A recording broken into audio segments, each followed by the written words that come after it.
Hello and welcome back to episode 19 of the Footy Phans podcast. Andrew, Santo, and Joe come at you again. What a weekend. Another weekend filled with controversy, another weekend filled with some pretty enticing matches, and also some midweek matches that we'll get into a little bit. Plus Carabao Cup, we'll mention that a little bit later on in the show as well. But to start things off, we're obviously going to hit on the weekend games because those are the most recent. But just out of just pure excitement and just pure fandom, Spurs and Leicester City. Tottenham and Leicester City, midweek game. Mm-hmm. I mean, that's one of the craziest finishes I've ever seen in my life. Yeah. And I think the stats showed it was like the latest, it was the latest time period or something for a team to be losing to be able to come back and win. Because I think it was like the 92nd minute is when they tied. And then 94th or 95th when they won it. So like to be down 2-1 in the 92nd minute, it's the latest a team's ever come back to actually win a game. Yeah. That was just crazy. Wild. Yeah. I know. I was watching the highlights and Santo looks over my shoulder and it's 2-1. And he's like, oh, they tied it up because it was like the 95th minute at that point. And then right off the kickoff, they go and score again. Like, what are you doing? Wild. Oh my gosh. Yeah, because they broke the record was actually Aguero's goal against QPR when City won the title. To win the league. So they were trailing in the 91st minute, I think it was. Then they tied it up, and then Aguero came back and won it. And then this broke that. And I was telling Joe and Stumpy actually that this is why we watch the game. Mm-hmm. Just these exciting things that you see, once every so many seasons when a team just comes back and wins. And no social distancing as Tottenham celebrated that one, understandably so. Running into the crowd there and celebrating with the fans, but it was awesome to watch. I loved it. Mm-hmm. Yeah, the rules kind of go out the window for celebration once that happens, and I think that was the last kick of the game. I don't think they even played on after that. They reset, but that was it. Yeah. I mean, that was wild. Great for them. Questionable defending from Leicester in the last 5 minutes of the match. That's like the tightest time that you probably should be when it comes to defending and trying to holding a lead. But I mean, clearly Tottenham wanted to push a little bit more than Leicester wanted to defend in that moment. So kudos to Spurs. I mean, they probably wish that they would have defended a little bit better in the match today against Chelsea as we're recording on Sunday. We'll get into that match later, but off the bat, I think we're going to hit on what game should we do first? Talk about the VAR situation. Yeah, okay. So we'll go. Oh, hi. Yeah. We got a guest. Guest appearance. Guest appearance on the podcast. No, say hi. I can't find my rash. This is not getting cut from the podcast. Hello. Anyone. Did you go to Boston today? Good boy. Say hi, boys. Hey. Okay, we'll go back upstairs. Hi, Santo. Hi, Santo. Hi, Joe. Hi, Joe. See you later. See ya. Go back upstairs. Bye. We're going to talk about Jota right about now. Diving into the keeper. Okay, go find your baby. Well, that was awesome. There you go. All right, well, back to what we were saying. She's good. She's looking for her little baby to bring to bed. Yeah, you got to have the baby when she goes to bed. That's hilarious. Yeah, I mean, we'll go to the Liverpool game then first because that took place earlier this morning, the 9:00 match for us here in the Eastern time zone. I mean, a game that Liverpool looked like they're dominating for the most part. I mean, great finish. Great goal actually put in by Crystal Palace to get it to 2-1. But then, I mean, the talking point in the game was probably the Diogo Jota, PK incident. Not called a PK in the field. VAR gets involved. Has the referee go back to the monitor, take a second look at it, and he deemed it to be a penalty. And I think everyone that has actually seen the incident has deemed it not worthy of a penalty. Yeah. What are your guys' thoughts? Well, I mean, if you go on YouTube, highlights Crystal Palace versus Liverpool, DAZN Canada, the 10-minute mark shows like the perfect angle of why it's not a PK. and he clearly kicks the ball too far, and the sidestep into the keeper is like, how does the ref look at that? Be like, oh yeah, there's contact, and he goes down. It's like this whole, I can't get over this whole idea of contact, and they go down because like, oh, like I know some people say it's you can't judge a player's, what's it called, intent, like how much is enough to make a player go down. But when you see such a clear sidestep that they're looking for the foul, like the fact putting these calls into the striker's favor is not going to eliminate the embellishment that goes on in the game. You know what I mean? Yep. I will get into the Thiago Silva situation later, but these are the kind of situations where ref has to look at this and be like, you're clearly kicked the ball too far. You're leaning into the keeper. You're looking for a PK because you lost control of the ball. Like, I'm not going to reward you for like A, not having good enough control, and B, looking for a PK and like drawing a foul like that. I think that's the kind of stuff where people look at this and be like, this is why I don't watch soccer, because like this is actually like just nonsense. It's like you can't call every piece of contact a foul. And I thought, I was under the impression they changed that this year with, they're going to let more stuff go and like contact's not going to be enough to call fouls, but evidently not the case in this situation. Yeah. When in real time, I think it looked worse than it was. Baby. You can't find her? No. I looked in the toy room and in my cradle. But I didn't find her. Okay, well, go try and ask Mommy where the baby is. Mommy might know. Gotta find the baby. Gotta find the baby. Ask Mama what she thinks of the Jota situation too. She'll probably agree with us. Pasta. Night, Lena. Oh my gosh. Yeah, Santa, go ahead. Sorry. I was gonna say in real time, it did look worse. I mean, because he was running full speed. Keeper comes out, slides on his knees and doesn't go down, and he kind of pulls out of his slide a little bit. But in real time, if it looked worse, it wasn't given a foul in real time. Right. And that's what really gets me about how VAR is there to either overturn calls or support calls. And the whole theory behind it is like clear and obvious mistake. The whole thing about something being clear and obvious is kind of a source of contention for me, because VAR is there where you have to make a difficult call that isn't clear and obvious. And this will also relate to the Thiago Silva situation later, where when you're looking at a replay of the Jota incident and you see that, real time, the goalie's coming out pretty quick, Jota's moving really quick, and they somewhat collide. It didn't even look like that serious of a collision in real time. You look at the replay and you just see what kind of happens, and the goalie pulling out, the ball's getting away from him. Even if the goalie didn't come out, Jota wasn't, I don't think, getting to that ball. So the fact that it was overturned, I don't see how that was a clear and obvious error from the ref.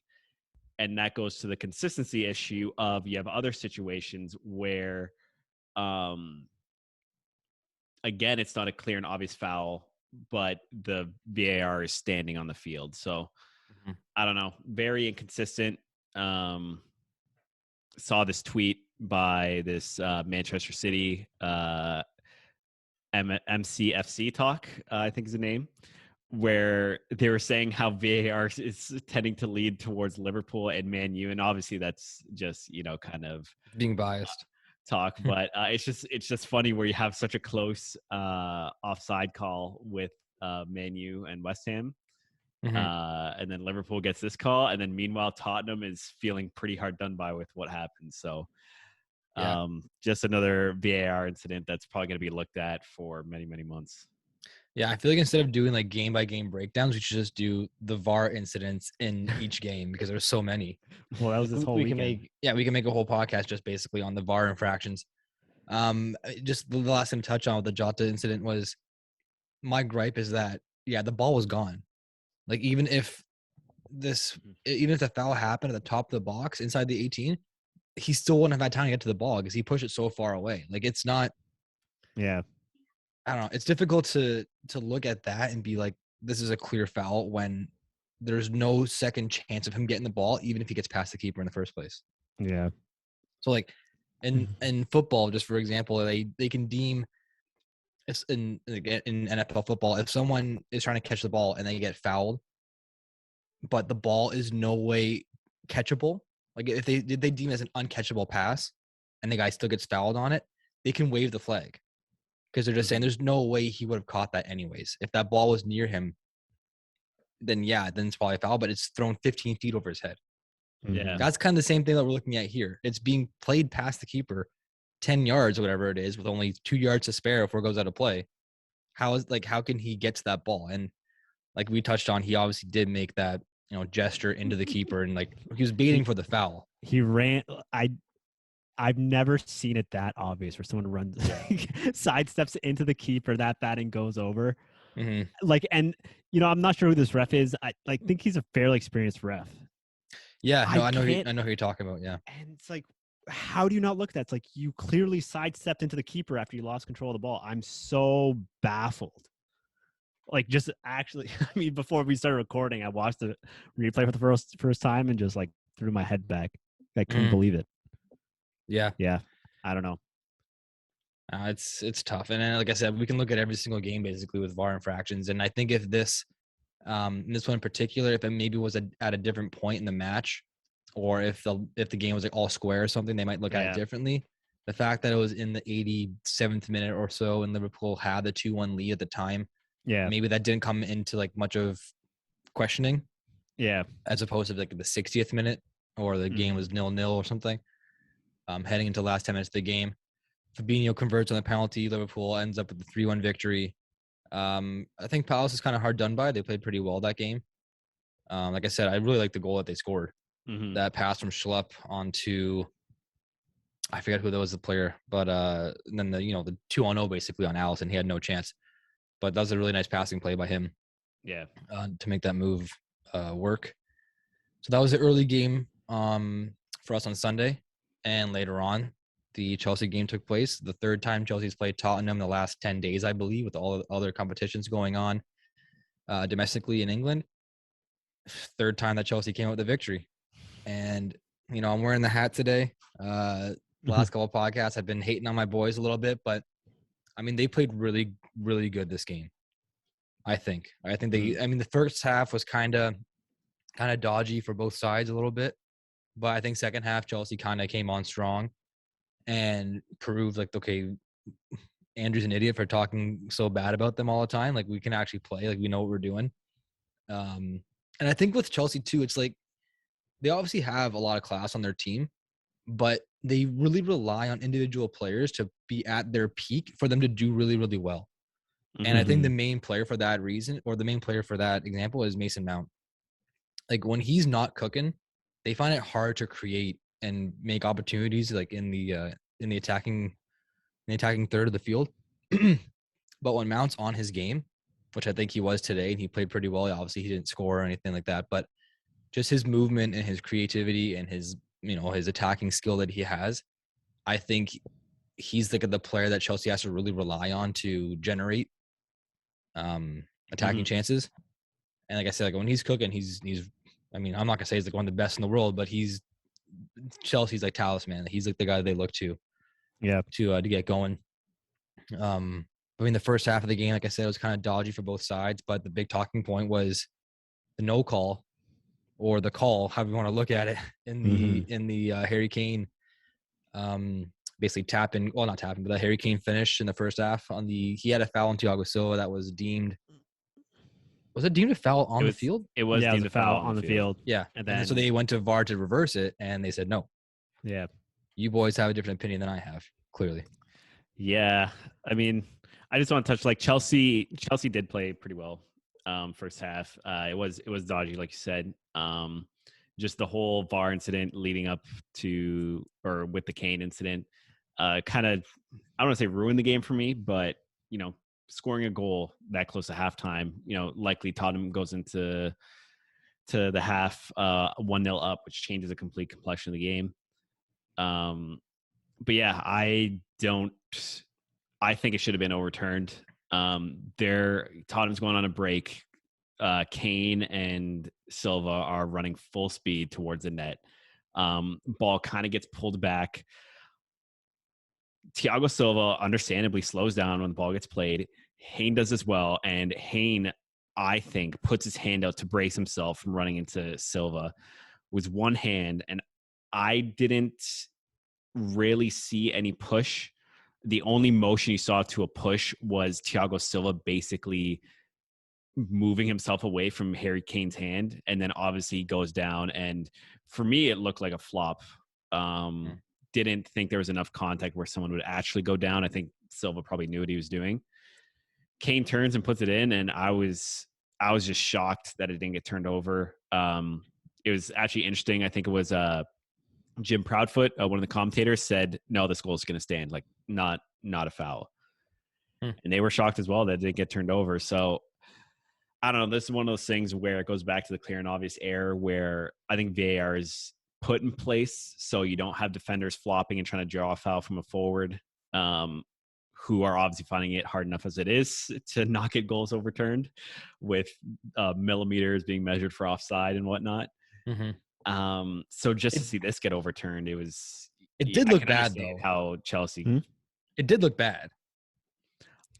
I don't think even for the replay and like the freeze frames, like when your arms are like this, we had one hand on a player's back. Okay, one hand on a player's back. It looks bad.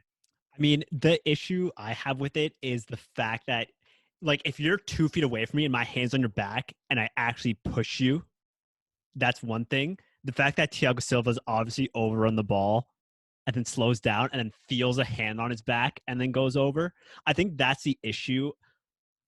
Refs, or I don't know what, I've obviously never read the rules.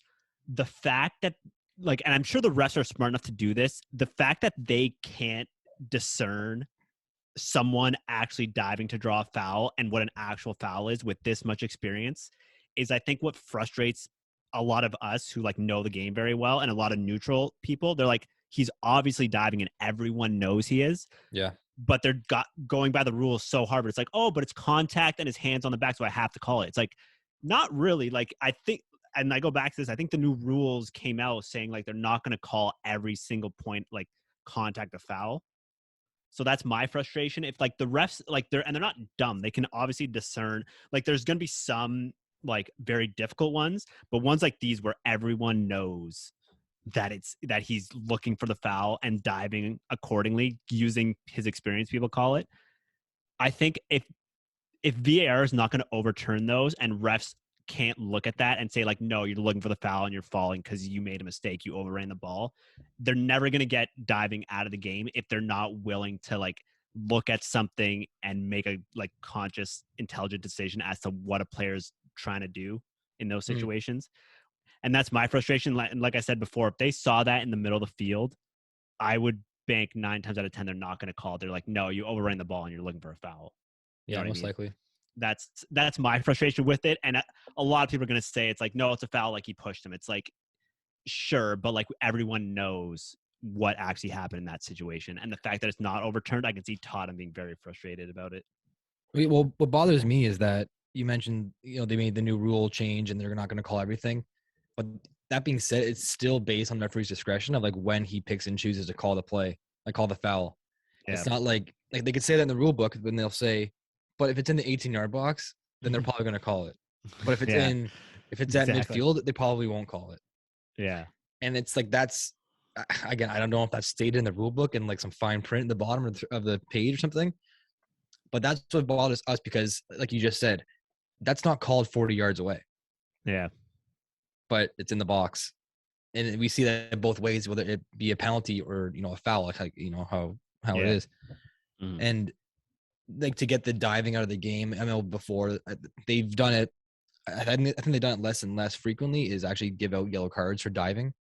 Yeah. I know that was kind of the thing that they were doing for a while. I think they still implement that, but I don't see it happening as often because if it did happen as often, players like Jack Grealish and Raheem Sterling would be missing games left and right. Yeah. Because they would rack up, they could get a red card basically in one game for diving. Yeah. Sterling, I think, is the worst offender of that in the league. Yeah. Like obviously like having a smaller stature like that, he kind of uses it to his advantage and gets thrown around a little bit and he kind of plays it up a little. But yeah, he would easily could draw 5 yellows in a season and miss a game for diving offenses. Yeah. Or maybe they fine the player or something, because it's basically cheating. Like you're baiting the referee to give you a foul that's not there, that's not existent. And if VAR can check for fouls, they should be able to check for non-fouls and give out yellow cards. That's the thing. If they do a VAR check on a penalty, this is kind of rolls into the next VAR discussion. If they do a VAR check on a penalty and they deem that it's not actually a foul and the player dove, basically, they can't go back and issue that player a yellow for diving, even though that's clearly why the foul is not given, because the player dove. Yeah. But why can't they issue a yellow card to that player then? Yeah. Because the only reason why the PK is not called is because he was never touched. They determined that in the VAR check. Yeah. So that's a clear dive. But they Yeah. can't issue a foul against that player for diving. Yeah. It blows my mind. I don't understand. So what were your thoughts on the Kane? Thiago Silva I mean, situation? I wasn't there. I don't know. But You'll just take from, I'll take it. Of course I'll take it. It looked like it could be a foul. I mean, I think that was more of a foul than the Diogo Jota incident. Because it just you see Kane's arm extended, you see Thiago Silva obviously making a meal out of it and diving, maybe falling the way he did. And like we said, it's place and location on the field. It was a huge game-changing moment. It would have swung either way, right? If the foul was given, then obviously which it was, and then it's 0-0 going to halftime, and the foul is not given, then Spurs are up 1-0. And I think Chelsea coming out as strong as they did second half, and of course with Hakim Ziyech scoring one of the best goals I've seen from a Chelsea player in a very long time. I think that kind of changed the momentum of the game, obviously, because Chelsea probably said, okay, we just escaped going down into halftime, which is obviously never a good thing to happen in the last 5 minutes of a half. So they probably looked at, okay, we got to come out stronger now. And I think it was the 47th minute he actually scored that goal. So, I mean, good on him. And from that point on, I think Chelsea kind of just took control of the whole game. Thiago Silva got his redemption a little bit too on Kane with scoring that header towards the end of the second half, towards the end of the match. Sorry, and yeah, Chelsea, I wouldn't say escaped with the victory, because I don't think Tottenham really showed that much in the second half. I think Chelsea deserved the win, and I mean, they just got to keep doing what they can do to keep pace at the top four from this point on. Because like we said before, the title's gone unless a monumental collapse happens by City, and we'll get into the City game in a little bit. But I think, I mean, I wouldn't say Chelsea's in a good spot, because, I mean, you never want to be the third one out. Like, you want to be at least second. You want to be kind of trying to fight a little bit, but being in third, having a bit of a cushion now to fifth and to dropping out of Europe, like we were just talking about last episode, like Chelsea being in trouble. I think they're going to try and turn it around in the next couple of weeks. I know they got some other games and other matches and other competitions coming up, so maybe they can get some wins in there. They have an FA Cup match. Not FA Cup. FA Cup match coming up. They have Champions League coming up in February. I think they have this international, not international, this Club World Cup. World Cup thing, yeah, whatever that is, just another cash grab to get the players out there and get them tired for the season, which is great. So they have that coming up as well in the next few weeks. But as far as City goes now, their game against Southampton, I think Southampton played really good and played really well. And I don't know. I think Southampton deserved to win that game. Yeah. I don't know if the chances were there, but they played really good. And I was impressed by their performance. They played better than Chelsea did against Man City a couple weeks back. Yeah. They played better than you see Watford playing against Man City. Like, they did a really good job. I was impressed. Yeah. I think a tie was pretty fair. If not Southampton winning. I mean, with City, they could be having a terrible day and still come out and get 2 goals out of nowhere. So it's hard to say. I mean, I think Southampton went out with a game plan just to defend, and I thought they defended really, really well. Frustrated City a lot, and City just couldn't find a way through. their goal, Southampton's goal, against the run of play, really quality goal. And from then on, they just, parked it. City did find a way to score with Laporte again, off a set piece header. And about how it was almost the Kevin De Bruyne show again with a shot from distance, another good chance to score. But honestly, I think aside from, a magical coming from Kevin De Bruyne or someone, I really didn't see City at their best. Silva, I don't think had the best game. He wasn't near as good as we've seen him all season. I think he was giving the ball away. He wasn't being as creative, I think, in the final third. Usually you're seeing a lot of these passes that are creating good chance for City, and really wasn't seeing any of that. And they were just resorting to shots coming out from outside the box or crosses that Southampton, I think, were dealing with really well. So, I think well done for Southampton. And, I think this is just going to be a minor road bump, obviously, to City winning the title at the end of the season. Mm-hmm. Yeah. What's their gap right now anyways? I think, what is it? 9. Yeah. Yeah. I mean, it does give a little glimmer of hope to Liverpool. So we'll see. I'm assuming City's going to bounce back in the next game and just win. But, if they don't get 3 points, that might be enough pressure on them to be like, oh, like, shit, we tied another game. It's like now Liverpool's getting super close. So I think they'll still be able to deal with that. They've been there before, won the title, enough times to know how to close out the season. So I think they'll be okay. But yeah, I keep saying it over and over again. Southampton loves playing against City for some reason. I don't know what it is. I'd be interested to see how many mid-table teams take points, or really any team takes points off City. Palace beat them this year. Palace and Southampton are definitely up there. Palace and Southampton. Those are I think more so Palace. Two bugaboos for City. Yeah, I don't know what it is. Even Palace and Chelsea too. That's a London rivalry, and Crystal Palace actually shows up when they play against Chelsea. Mm-hmm.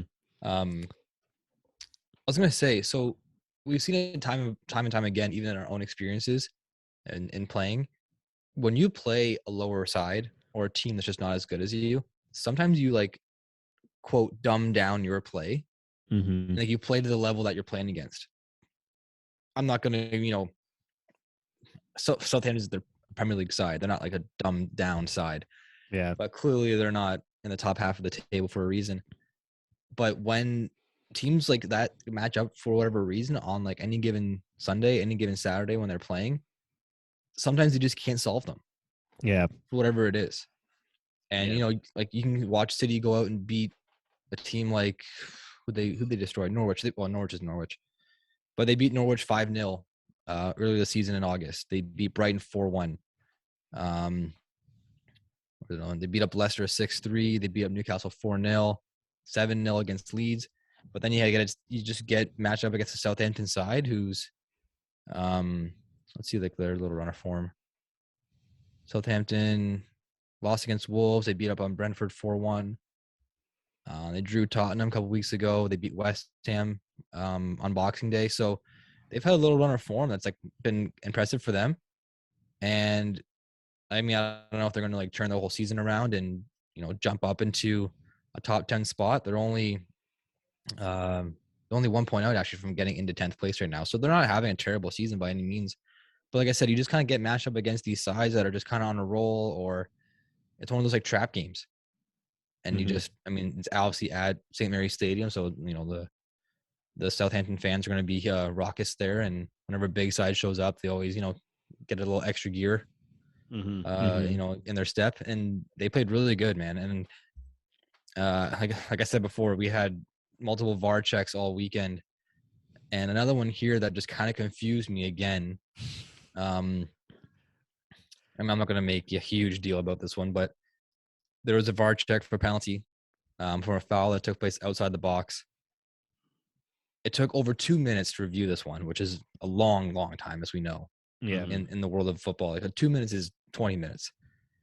And so they deemed that the foul actually took place outside the box. So the foul happened. It was not given on the field. Play went on for like a couple minutes, and then they came back to it. they've said that it was a foul, but it was done outside the box. But now they can't give it a free kick because it was done outside the box. Mm-hmm.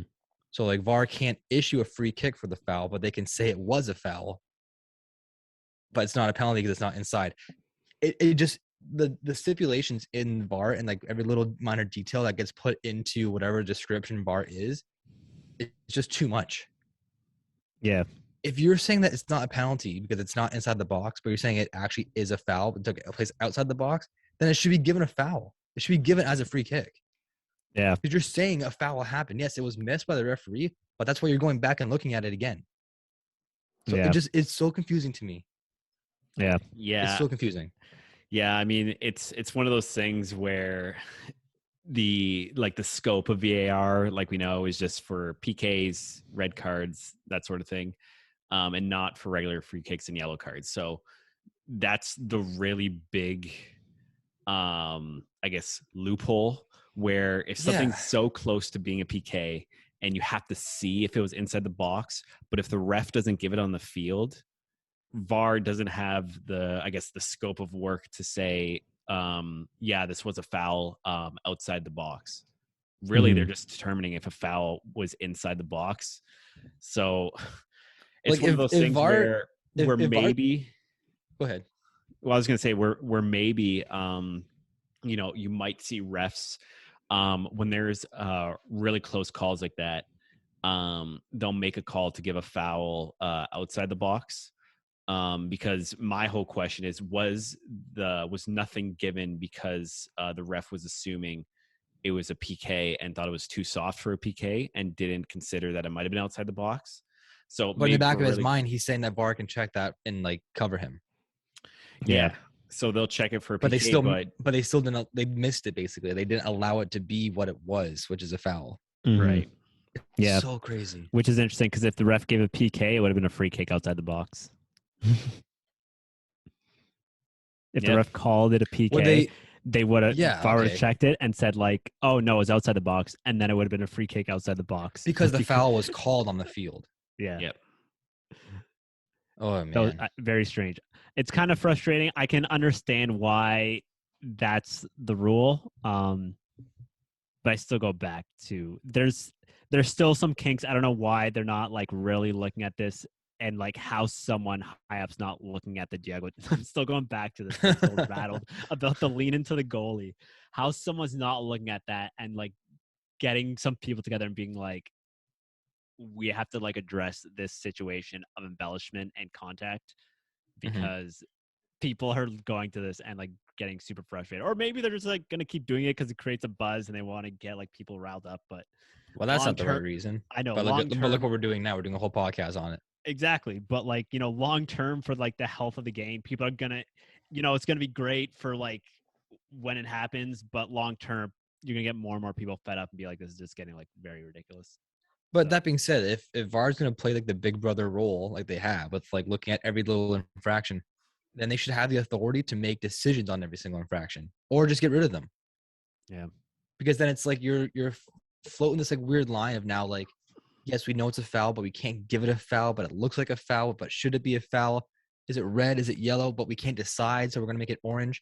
I don't understand I get what they can and can't do because it's in writing and that's just the way it is. But it just determines the outcomes of the game in the negative way a lot of the time. Yeah. And it does not allow, scoring opportunities. It does not allow free kick chances, penalty chances when they should be given, but they're not given. If you're going to have the authority to make changes in the game like they do, yes, on bigger offenses like penalties and red card offenses, then that's fine. But when there's instances that are very blatant as well to the viewer, and they just say, why can't VAR just look at that? Like VAR does everything else anyways. Why can't they just look at what just happened? Because it's so clear, it's so obvious, but it's not under the whole like VAR umbrella of what they can check. Mm-hmm. But it just but we're seeing it as spectators, and it's like that's clearly what just happened. Yeah, and it blows my mind because, like I said, like they're it's put into place that they can actually make in-game decisions, in-game changes, but not to everything that they can see. Mm-hmm. So I don't know. That's just my gripe with it. Yeah, understandable. I mean, Yeah. and looking at the decisions this weekend, maybe a lot of them were not particularly the right one, which is like, if you have this massive system that's supposed to take a lot of this out of the game, but it's not really. I mean, granted, in some situations it's doing very well, but like they still, for whatever reason, cannot get some of these PK calls like right. Yeah, and this is the last thing I'll say about going back to the Chelsea game. I missed this earlier. It's actually kind of similar to the whole discussion we just had about the penalty that's not given, but it could have been a free kick, but it wasn't a free kick.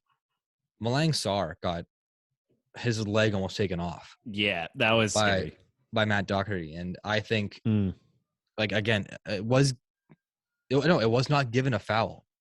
No, Which I mean, the referee, they show him in the replay. The referee's only like 15 yards, maybe 10 yards behind the play. They show him in the back angle of the camera shot, so he's looking at the play. Matt Doherty gets in there, just studs up on Malang Sarr. They said maybe he lunged in, whatever it was. It goes to VAR check for a red. It was not given a foul on the field. They check it for a red card possibility. Everyone sees the replay, and everyone at the same time goes, "Ooh, Yeah." oh!" Yeah, I was saying out loud, I was like, "Oh!" The grimace in my face. I was like, "Oh my god!" Yeah, broke his ankle. Look Almost. nasty. Not given a red card. Clearly a foul, though. Clearly deemed A yellow. worthy of a yellow card. The result of the play is a throw in at Tottenham. Yeah. Because they can't go back and issue yellow cards. They can only issue red cards. They can't go back and say, oh, he was actually fouled there because it was not given on the field. And they weren't checking if it was a foul. They're checking if it was a red card worthy. Yeah. So again, they said not red card worthy, clearly a yellow card, clearly a foul, but the result is a throw into Spurs. Yeah. That's again the loop. That's the point what's I'm solve all trying to this? make. What That's would what I'm trying solve? to say. What would solve all this is if it goes to a VAR check, they can issue the subsequent turn or whatever. I'm gonna like put it in terms in case someone at VAR wants to write this down. Section if it goes to a VAR check, -2. yeah, if they go to a VAR check, the resulting infringement can be given on the field based on what they deem appropriate for that infringement. It's what they discover, what they find. I get what you're saying. I get what you're saying. So it's like, oh, they went for a red card. It's not a red card, but they can go and say like, but it was XYZ, and then do that on the field. You know what I mean? Yeah. I think that would probably make more sense because you're going to VAR, so you have to check anyway. You're not losing more time. If they're like, oh, it was a foul and it's a yellow card, it's like, okay, now take it from here instead of a throw. And it's literally, I don't think, any more time wasted because you've already gone to VAR. So that could solve that issue, but I don't know. If they that's my 2 cents. If VAR can go back and take a goal away that was scored 2 minutes after a handball took place in the middle of the field that was reviewed from VAR later on, then they should be able to fix this. Yeah. Which we've seen before. Yeah. Like 2 minutes goes on after a handball infraction that was not given. Goal is scored. Oh, but it's a handball 2 minutes ago on the sideline. It's like, oh, okay. Yeah. Thanks, VAR. Yeah, that's the things that I don't like, but then I do want to have for this example with Sarr. Yeah. Yeah, I think especially when there's no calls given by the ref, I think that's where you get the most controversy. Because then you really have to go and see if something has to get overturned or if the ref missed something. Because then, like we said, you can't go back and do a lesser penalty if nothing was given on the field. Either it's like the worst case scenario, or you just like play has to go on. So we'll see if something else changes next season with this, because I do think something has to change with like this situation, because I mean, Kane's situation changes the game. This foul on Sarr, could have had a little bit of implications. I mean, I think it still should have been a red card. I don't know if that's just me being Chelsea fan, but it looked gross. I think it was orange. Yeah, just because he was like, just Slightly because he was in his more shot, than it didn't look. I don't know. It's tough. If he was even a little bit higher, I think it would have been red. Yeah, I think so. Yeah, and like we say, the referees have the toughest job in the world, but now they have help with the toughest job in the world, and they still can't get the decision correct. And I mean, you're going to look at it from any standpoint. You're going to say, oh, that's their correct call. Oh, that wasn't their correct call, no matter what team you're supporting. And like us being as neutral, like watching the Man City game, I'm like, I'm not a Man City fan, but that should have been a foul still. Yeah. Like, no, maybe it wasn't in the box, so it's not a PK. Sure, whatever, I don't care. But that's a free kick. Like they should have a free kick in that spot of the field. Yeah, and then De Bruyne just sniffs from the top of the box. Yeah, I mean, win the game. Wouldn't put it past him, man. That guy's an absolute machine. Yeah. I mean, last match again, VAR at the end could have swung this one in a completely different way, but Manchester United, West Ham, probably the premier match of the weekend. Both teams sitting fourth and fifth in the table at the start of the match, and they swap positions by the end result of the match. I mean, this is an awesome game to watch too. Both teams played really well. This is really well. Super good. My adjectives today are just off the charts. Very good. It was a very good game. We expected that with West Ham and Manchester United. I think earlier in the season, my boy Mikel Antonio actually missed the home game to West Ham. I think he was out for injury or he had a suspension or something, so he actually missed the game against Man U. And I think United ended up winning that game, if I'm not mistaken. But I was like really hyped up for that game because again, it was like a close match in the standings. West Ham was really rolling, and I was on the big Antonio train. Like I thought he was gonna just be like, a goal scorer of the year, Golden Boot winner. And he actually ended up missing that match. So this one on the return fixture at Old Trafford, I thought, okay, this is going to be a cracker of a game. And it was. Didn't have the fireworks that we thought in the goal scoring tally up until the 93rd minute with our boy Rashford there getting in and sniping in the 93rd to give United the win. Yeah, this could have been a VAR call too. Like I think I don't know, man. Like it was a tight call for offside. For not the offside. lines don't lie, I guess. That's the one thing. I mean, if it's this one looks like it was about like, I don't know, a foot, maybe a foot and a half, which it kind of seemed deceptive on the field, but it is what it is. It was tight. My issue with the offside VAR is if it's like millimeters, like a toe, because then it goes into like, well, when was the ball actually released? You know what I mean? So, yeah, that's a whole other discussion about like they got to put like a sensor in the ball or something. Yeah, like a sensor in the ball that can determine like at that exact second if there was like when the impact of like ball to foot or foot to ball took place. Mm-hmm. So like, okay, we felt an impact vibration at this exact second. Then they just check the footage to see when the guy like where the positioning of the player was. Yeah, so is that possible? I don't know. Am I living in a fairy tale land? I don't know. Yeah. I mean, call me crazy. I think the way to fix it, I think it has to be like maybe a foot plus minus discretion in favor of the attacker. So if like if an attacker's off by like a millimeter, then I don't think it should be called offside because then you're getting into like, well, when was the ball released? Because if they're moving at like whatever it is, like, I don't know, 13 kilometers an hour, however fast they run, who knows? Then depending when you freeze the frame, they could be onside or offside by like a millimeter. And, if you're not sure, I think someone said like it has to go in favor of the attacker because obviously they're not getting a big enough advantage for millimeters. And so it's not really contributing to them being offside. So that's just my 2 cents on the matter. Like when they're going, it's like, oh, your pinky toe was offside. It's like, well, you froze the frame 0.07 milliseconds too early, in which case it would have been onside. Yeah. That's I think Klopp said the same thing. Make the lines thicker, and if they overlap, then it's not offside because then you're actually accounting for the like frames to which like accounts for when the ball was released. But again, I say this, it seems very, very obvious. I don't know why it's not been considered, but it just is what it is. Mm-hmm. But no, it is good to see Rashford get on the scoreline again. He's been, just used as a sub more times in recent games. So I've always been a big fan of him. So it's good to see him get it back on the score sheet.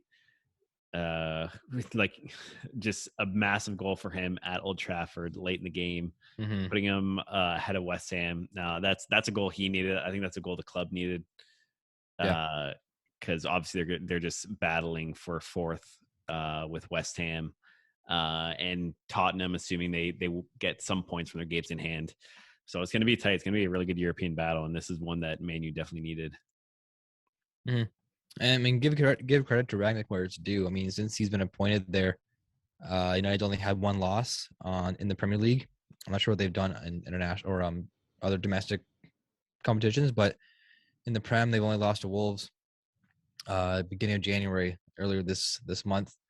Other than that, he's had nothing but wins and draws. So whatever he's been doing with the side, whether it's just motivation wise, whether it's changing tactics, like I think in this match against West Ham, I give him big props for making a more attacking decision by taking Fred off and putting Cavani on in the 82nd minute. It just kind of showed them, because it gives a like for like sub with Rashford and Greenwood, I believe it was, in the 60th minute. So for them to come out and take a defensive player off and put on Cavani while the game is still at 0-0, I mean, that's just like takes a kind of ballsy decision basically to change your formation in that sense. And Ragnick clearly is a guy who just is not afraid to take some risks when he has to. And I mean, we were saying how with United coming into Ragnick's tenure and with the sacking of Ole there, their biggest detriment to the team was their defensive capabilities. Yeah. And if you look, I mean, I'll just go quickly again through the last few games. They beat Brentford 3-1, so they gave up one goal there. And they played Villa and drew against them. There's a 2-2 draw, so two goals is not crazy or in any sense. But then a 1-0 victory against Villa, a 3-1 victory against Burnley, 1-0, 1-1 draw, 1-1 draw, 1-0. They beat up on Arsenal 3-2. I think that was just before Rangnick came in there, the Arsenal game on December 2nd. But, I mean, look at those games right there compared to, losing where's a bad one here? They got blown out one time. I forget what it was. Watford. Well, they lost to Watford. Yeah, it's a bad game. Yeah, at the beginning of the season, they had more high scoring matches, whether they turned out in Man U's favor or not. Leicester, they lost 4-2. Liverpool, the 5-0 blowout. Man City 2-0. Yeah, the Watford 4-1. Like, those are games that you can't be doing at a world class level. And the mistakes were there. The mistakes were very obvious when their goals were going in. It wasn't just like little things here and there. They were like glaring mistakes or glaring, holes in the defense. And Ragnick, I think, has done a pretty substantial job since he's gotten appointed. And I mean, look at the jump they made, right? I think when he signed in there, he was, I think they're maybe 7th in the table or something. Yeah, they were struggling to get into the top 4. 7 or 8. Mind you, between the top 8 and the top 4, it's only separated by 4 points. So that battle there into Europe is going to be a spicy one to look at for the remainder of the season, as well as the relegation battle down the bottom of the table. But I mean, just to project United from wherever they were, 8th, 9th place, into top 4 now, and by doing it by beating the 4th place holder at the time, and that's huge. That's really good for them. Yeah, we always talk about where it's always good when the good teams are playing well. I think Man U's getting to the place where they're sitting probably where they should be. I think they still have a lot of work to do to get to be a title contending team. I do still think they're really off the step with the likes of City, Liverpool, and even Chelsea. I mean, even Chelsea.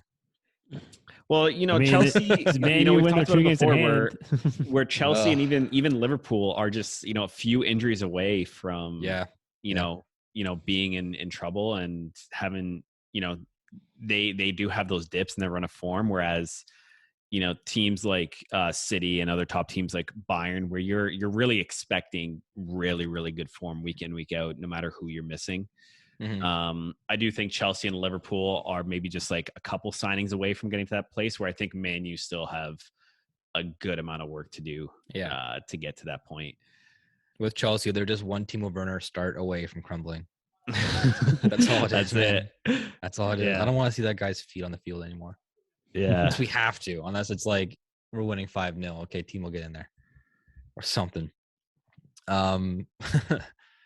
have international break coming up. Yeah. Kind of a bummer, but it allowed the teams to take a break from the strenuous every single day training that they're used to. Some players can take a break, obviously, if they're not being called up for their international side. I think it's a 2-week break. So I think the first game back is Saturday, the 5th of February, and then is that Saturday? Yeah, Saturday the 5th of February, and then when's the 8th? 8th is a Wednesday or something? Tuesday. Tuesday. So yeah, everyone plays on the Tuesday, it looks like. And the Wednesday. Yeah, Tuesday, Wednesday. So a bunch of midweek games, and then back again, resuming on the weekend. Looking at the games for the first time. Newcastle, Everton. That's gonna be a good game. Yeah, I mean, big match for Newcastle, having picked up 3 points. Huge. You got a big point against Watford and 3 big points against Leeds. Yeah, climbing out. Yeah, they're just 1 point back from Norwich. We can do it. Come on, boys. Yeah. I mean, it would be heartbreaking if Everton got relegated too. Jeez. They're right there, man. Oh man. They got a few games in hand though. That's the kind of only saving grace for them, but that might not even matter at this point. Yeah. With the way that they're playing and their run of form. I have a feeling it's going to be Burnley, Watford, Norwich. I think Newcastle is going to find a way. That's my gut feeling right now. I mean, I'm not want to tell you you're wrong. Those are pretty bad teams. So like only 3 can make it. If you're the 17th place finisher, that's like a victory for you. That's like winning the league basically. Yeah. Because again, like that influx of money coming in for the next season of the TV rights and just finishing in the Premier League. Oh my God, that's just massive. Yeah. So yeah, I mean, again, we'll keep an eye on the bottom of the table as well as the top of the table. But the real battle, I think, really right now is like those 4th and 5th places for Europe. We even have the likes of Wolves now coming in. The last 5 games, there are 4 wins and 1 draw. So I mean, their form has been incredible. Yeah, they're in 8th place with 34 points. Only 4 back from United in the 4th place of Champions League. Only 1 win away from getting into the Europa League. Yeah, with a couple of games in hand on those teams as well. So these games in hand. I mean, there's just so many because of COVID, man. Because just I don't know how they're gonna do it. I think they said something. There's 20 something games that have been canceled. Yeah. So they're gonna have to put in 20 games, not per team, obviously, but 20 matches have to be played at some point between now and the end of the season. Yeah. I mean, you look at Tottenham, Chelsea. If Tottenham win all their games in hand, which considering the form they would go ahead of Chelsea, who's in 3rd. Crazy. Burnley's played 18 games. I know. They're 5 back from Man City. Chelsea's played 24 matches. They played the most in the league.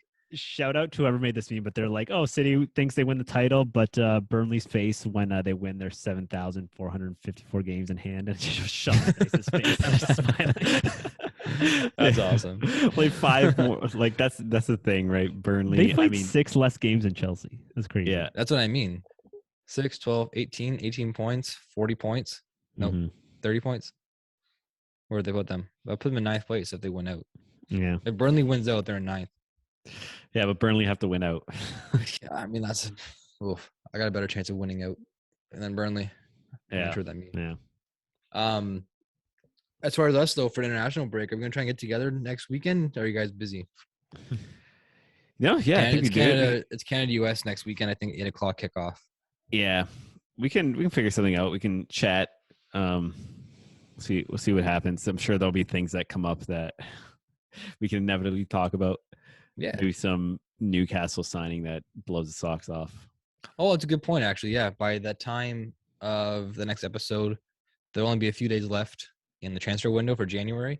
And then when they get back to playing in February, obviously the transfer window will be shut off, will be gone. So, yeah, we could see some last minute deals coming in for any side. I think if there's one team that's going to make any splash, I think it's going to be Newcastle. So they think that they need another player that's going to really solidify them. not just for now, but for the future, because you're investing in a long-term project here, right? Like with getting Eddie Howe in there as your manager, like you're not just trying to have him save you from relegation. You want him to build your club, and the best way to do that is to stay in the Premier League and to reap the benefits of the money. I guess clearly they don't need it as much now with new ownership being in place, but you still want to just put the results out there and just say, okay, we can actually win. Like we know how to stay afloat. Yeah. As opposed to just being relegated, starting from scratch again, and then building the team up that way, because that's no way that anybody wants to do it. So, I think any big splash people will be Newcastle. I mean, low key Villa, man. I don't know if they're making any more signings, but Coutinho and Digne. Yeah, Suarez might be going there apparently. God, that'd be sick. Yeah, that'd be cool. I don't like the guy, personal reasons. That's my bit, but just to see him back in the Premier League would be sweet. Yeah, it would be cool. And I think I saw some I don't want to say rumors, but Dele Alli potentially in Newcastle. I saw that one too. Yeah, he's not even playing right now. He's not playing. I think it'd be a good move. Yeah. You know, if Newcastle stay up, I think they got a bright future. He can get into the squad. He's obviously not playing a lot with Tottenham. I think it'd be good. Maybe, what about Pogba? Pogba to Newcastle. Who knows where Pogba's going to end up? Pogba to Newcastle. Yeah. And speaking of West Ham earlier too, I saw a bunch of rumblings on Twitter saying how Declan Rice is just this premier player. I think he's amazing, and Chelsea apparently had his chance to get him in this past transfer window and in the summer before the season started, and they're just saying how Chelsea's like kicking themselves in the ass right now for not signing him, because that's the kind of player that they need in the middle of the park to just control the game a little bit more.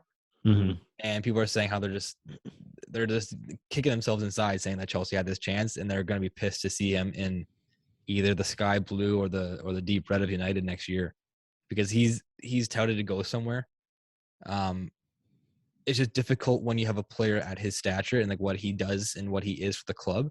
Like West Ham obviously are having just an incredible run of form in the last couple of seasons under David Moyes, and how they've been able to stay afloat and stay competitive in the top 4, top 5. And Declan Rice has just been a huge component about that, or for that. He's the captain of the team. He's young. He's like 23, I think, 22 years old. So he can obviously be like a long-term player for a team. But his value could just be so good that West Ham can't say no. Mm-hmm. And it could be a whole like Jack Grealish kind of thing with him leaving Villa. It could be the same thing with Rice leaving West Ham. Like that's your core player, like your one guy, again, your captain on your side. And do you guys think that West Ham would make that move? I mean, if the offer from whatever team puts out there is just like ridiculous, yeah, then I guess you can't say no. But I mean, what do you guys think about that? I mean, I've always been a proponent. If like the player wants to leave, you have to let them leave. Because I don't think he does. I don't think he does. Yeah. It's just a tough one. If he like, that's one thing. If he wants to stay or if he wants to leave, you have to let him leave for sure. Because it's just not going to be beneficial to your club having your key man not really want to be there. It's going to be similar to Harry Kane. Like it's just not going to. They're just going to turn to like an average player, and their value is going to drop. If he wants to stay and West Ham gets a boatload offer, it's like, do you sell him? I don't think so. I don't think so either. Because you sell Declan Rice, who, if he's like, no, I want to stay, I want to help build this project at West Ham, and then you sell him for a boatload of money, are the 2 to 3, especially in this market, are the 2 to 3 signings you're going to get for the 100 million maybe, or even, if it's even that high, it might be 80. Like, are the 2 to 3 signings you're going to get from going to make that big of an impact, really? Good point. Probably not. I think it'll also elevate the players around the club. If West Ham gets a ton of money, it's like, we're going to give you 80 million for Declan Rice. And then Declan Rice is like, no, I want to stay and like help build this. And then the club's like, no, he wants to stay. And like, so we're going to keep him, like, let him stay. I think that's going to actually have a bigger impact in taking West Ham where they want to go versus signing 2 or 3, who knows who they would even get. Yeah. So, It's like that's my the 2 cents. reverse. It's like the Yeah. reverse Tottenham. Yeah. It's like Yeah, I mean, look, Tottenham sold Bale. They signed 7 guys and they all flopped. It's like, I don't know. which is what they would have done with Harry Kane, right? Yeah. So Similar, well, maybe not flop, yeah. but similar, strategy, I guess. Yeah. Yeah, I would put it on him if I was West Ham. You get a boatload of money. It's like, do you want to stay? If you want to stay, we'll keep you. If you want to leave, then we're not going to make you stay because that wouldn't be good either. So, yeah. What about you, Santi? Well, I'm kind of the same boat where you want to be a top club and you want to be really competitive. A club is a business at the end of the day. But if you want to be a team that's consistently competing for Champions League, if you want to win titles, you have to keep your best players. You can't be this farmhouse where you have massive clubs coming and buying all your players, because then that's Southampton. Yeah, well, that's the thing, because then you're or West Ham. That's West Ham of like the early 2000s. Yeah, with John Terry and Joe Cole and Lampard and Rio Ferdinand and who else you got there? Everyone. Yeah. You're just putting a ceiling on what you're going to achieve, right? So I think I always like it where, a player stays committed to the club and clubs stay committed to their players and like the project they're building.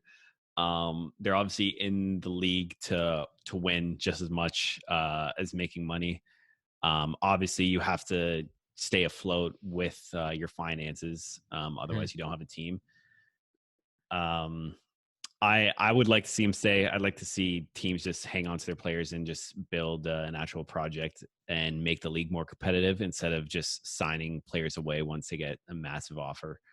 And I'd like to see players just stay committed to their clubs as well. So I'm voting that he stays. Hopefully, he's just such an outlier though. Like in like his capabilities, like for the club. Like you have really good talent. Like I said, Mikel Antonio is really good. Our boy Jared Bowen there has stepped up a lot for them too, but he's like a world-class guy.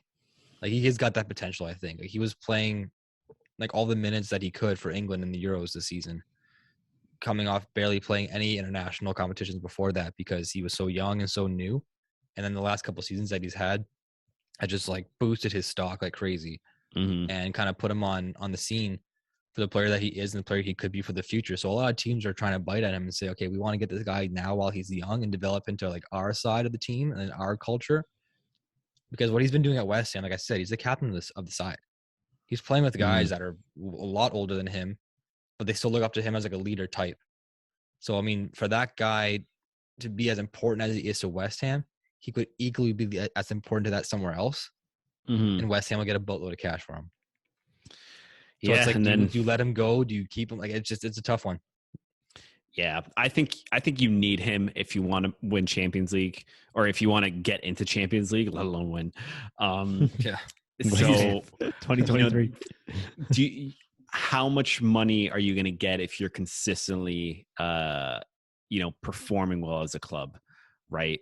You're going to grow as a brand, and whatnot.